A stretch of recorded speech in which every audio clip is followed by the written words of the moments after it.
Hello everybody. In this video, I will talk about the mindsets of older people and how they have changed over time.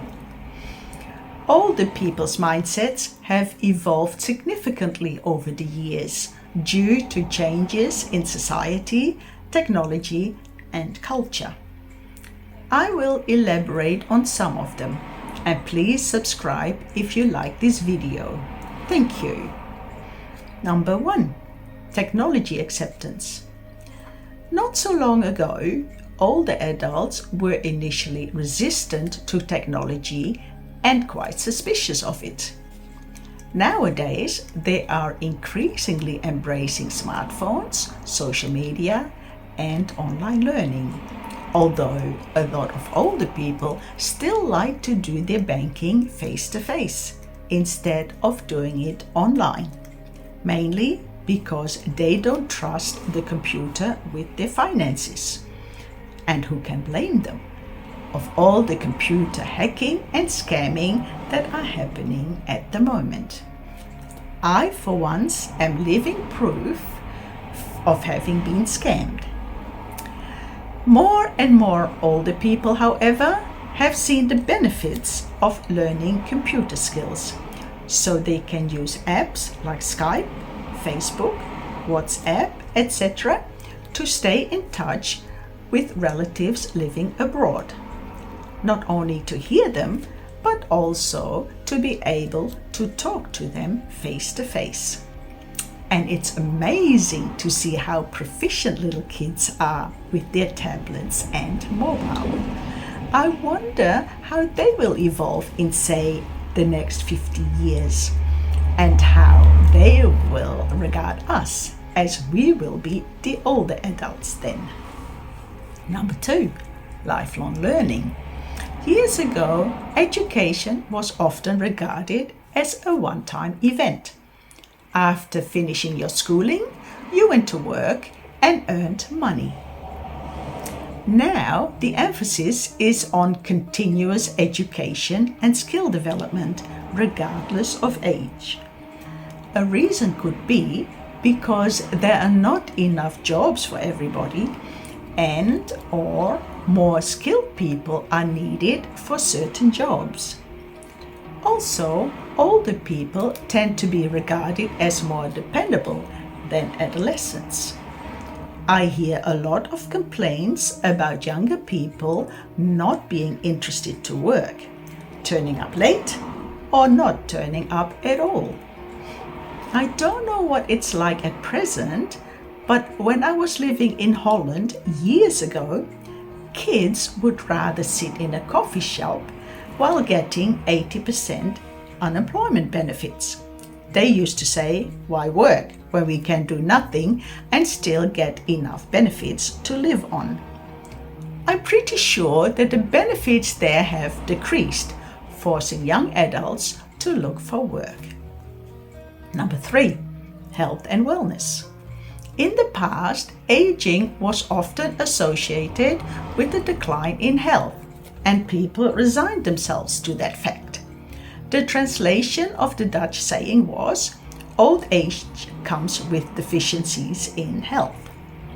Nowadays, there is greater focus on proactive health management and fitness, with many older people wanting to maintain an active lifestyle. This includes healthier eating choices and exercises. Older people are now able to stay at home instead of going to the gym. They can do chair yoga, chair exercises, and indoor walking, which they can follow online, and these are much gentler workouts for their body. Number 4, social connections. Previously, community and family ties were often localized and traditional.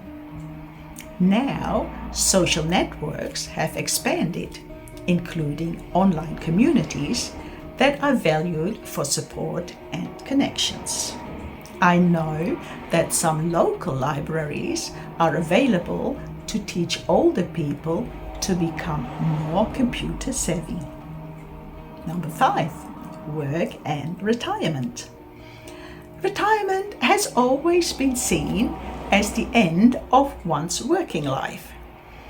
Decades ago, mainly men would work outside the house and women became mothers and maintained the home. Now there seems to be a change in trend where some men have become house husbands, especially in instances where their wives are now working and earning a lot more. There's more equality between men and women nowadays.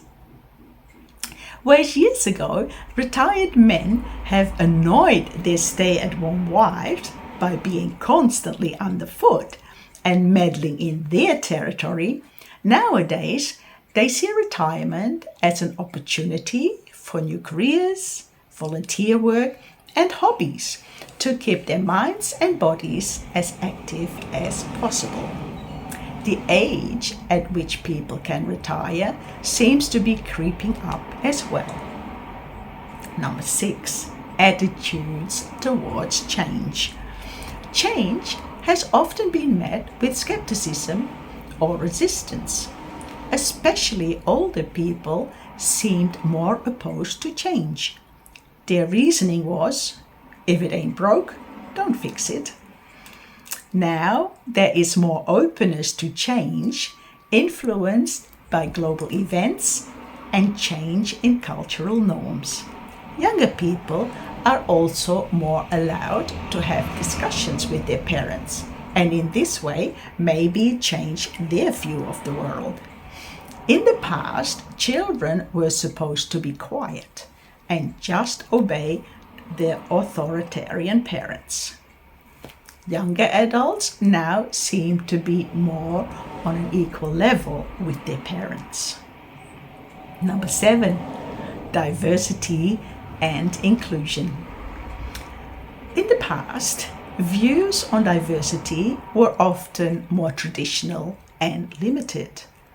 People tended to remain within their own ethnic circles, and marriages were arranged within their own culture. Nowadays, there is more increased awareness and acceptance of diversities, ethnicities, and lifestyles. Younger people especially are more interested and curious to find out about different nationalities, and intercultural marriages are happening more and more. This also means that there is more interest in ethnic cooking styles and dishes. We can see that in all the different types of restaurants that have opened up, especially in major cities. Older people are now also starting to become more interested in other cultures, probably due to the influence of their children. Number 8, financial awareness. In years gone by, planning was often less prioritized. People built their superannuation, and when it came time to retire, that is what they would live on. Now there seems to be greater emphasis on financial knowledge and retirement plans. In general, people seem to be living longer, so they have to plan for more years in retirement. Number 9, mental health awareness. Mental health has often been stigmatized and overlooked. Most people were not aware of mental health problems, and those who were suffering from them were in general simply ignored. Now, there is increased recognition of mental health importance and the need for support. There are specialized nursing homes for people with mental health issues who can no longer be cared for at home, whether this is due to danger brought on by the sufferer or exhaustion by the carer. Number 10, activism and advocacy. Not that long ago, adults often weren't interested in what happened around them, as they were more focused on their own situation of earning money and raising kids. Now, a lot more older people are actively involved in advocacy for social justice and community issues as their horizons have broadened due to social media in particular. Older adults at present are more active, more engaged in their life and health, and are better informed about politics due to an expanding evolution in society, especially with all the information you can find on the internet. And that brings me to the end of my video. Please don't forget to subscribe, okay? Thank you. Take care. Until next time.